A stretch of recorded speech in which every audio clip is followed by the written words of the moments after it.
Rain chances on the rise for a lot of the state of Florida. And of course, Lee is getting stronger out there. We're going to have the latest track and intensity and the tropical update towards the end of this video. What's going on, guys? I'm meteorologist Jonathan Kagas. We're first going to talk about the rain chances coming back. A lot of Florida has been on the drier side for quite some time. We'll break it down from North Florida to Central Florida into South Florida.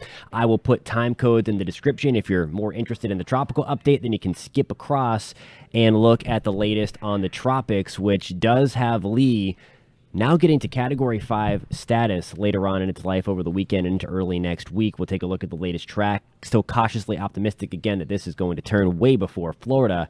We also have newly formed Tropical Depression 14 out there, so we're going to break that down as well. Before we get into the video, if you do want to stay updated on all things Florida weather, including the tropics, hit that subscribe button. If you do find this video helpful, give it a thumbs up. It really does help us out a lot. We're going to start with the future radar going into Friday for Central Florida, and then we'll break it down by the zones, and then, of course, we'll get into that tropical update.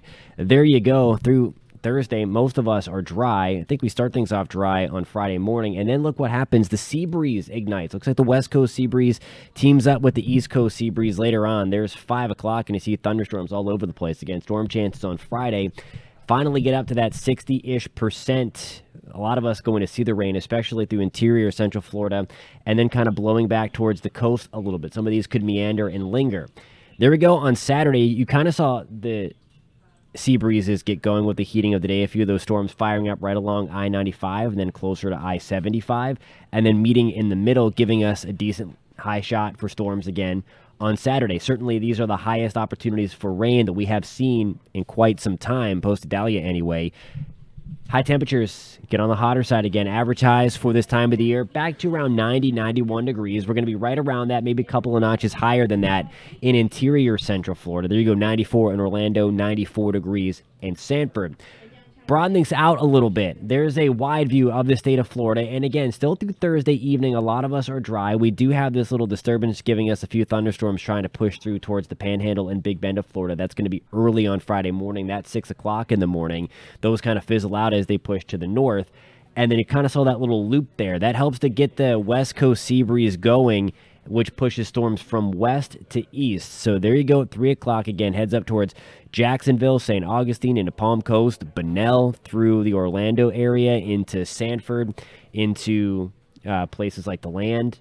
And then as we get closer to the Gulf Coast of Florida, Fort Myers, Sarasota, and east of Bradenton, storms continue into the evening. There's 6 o'clock for you on your Friday evening, with more storms north of Lake Okeechobee, still hanging towards Brevard, Osceola County, and then pushing offshore as we get in towards that 9, 10 o'clock area, with most of Central Florida and really most of the state of Florida getting on the dry side. In your pinpoint Florida forecast, you see rain chances low for us towards the Panhandle. This is going to be for Friday now. Again, this was a day out.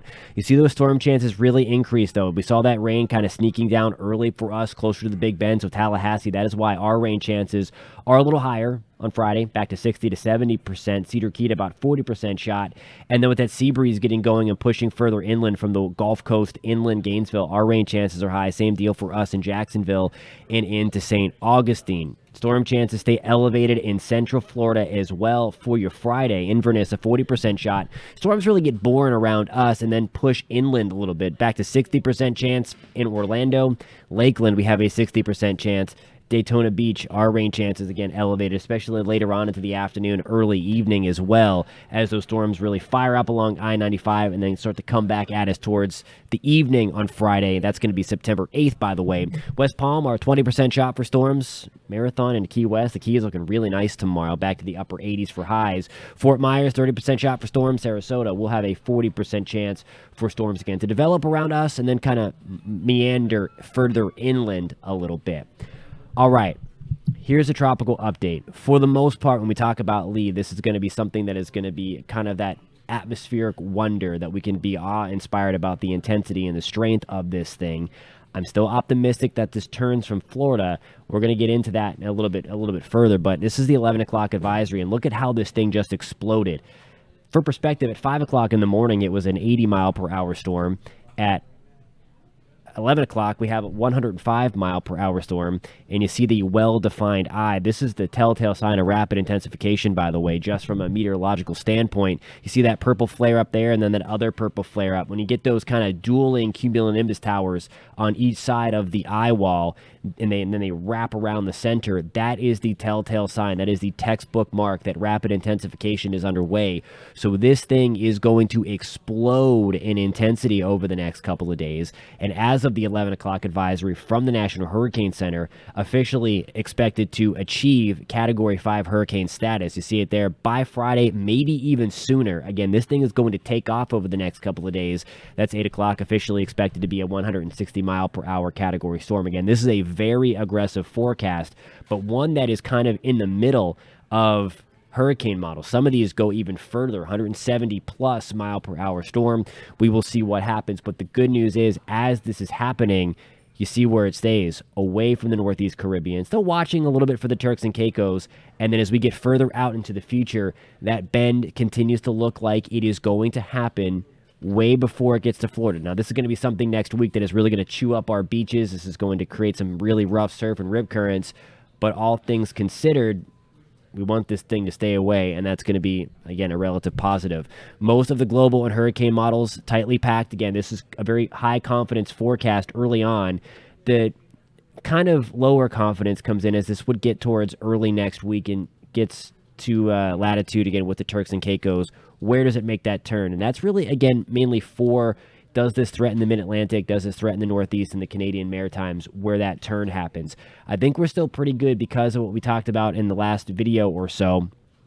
This dip in the jet stream, this upper level trough, again, it's not going to be well modeled just yet. That's why there's always an opportunity for some shenanigans to happen down the line, especially as we're talking about 7 days out from that turn and that 5 to 7 day period of that turn. Again, that would happen early next week.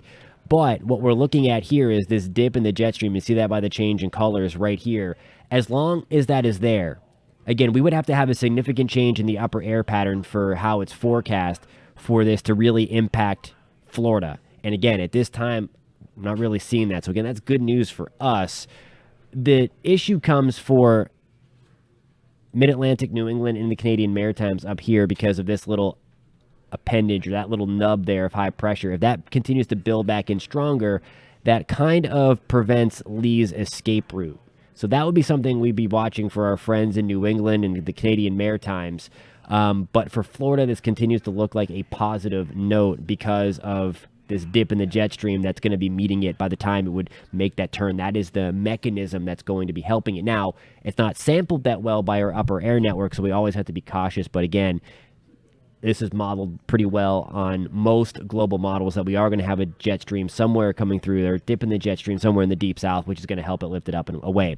Tropical Depression 14 to end this video. Again, this is way out there. This is off of Africa to the west of the Cabo Verde Islands, and that is where it's going to stay. This means nothing for Florida. This means nothing for the United States, but this is likely going to become a tropical storm in the coming days and then a hurricane as we get into the weekend and early next week. The next named storm on the list is Margot. It's likely going to be for that, as there's, I don't think anything else that's got a shot to beat this to that named storm as we get into Thursday night into Friday as well.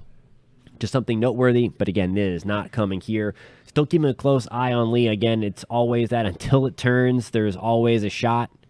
It's a very low-end shot, though, for Lee to come to Florida. Again, it's something we're watching closely, but again, with that dip in the jet stream being in the deep south, it's going to be hard for that to happen. We just need it to be modeled correctly, and that's what we'll get more information on as we get into the weekend, as that wavy jet stream that's hanging out over Canada and over the northern part of the United States gets into our upper air network, it gets sampled better, and we'll be able to determine just how high that, or how strong that high is in the Atlantic, and kind of where that dip ends up.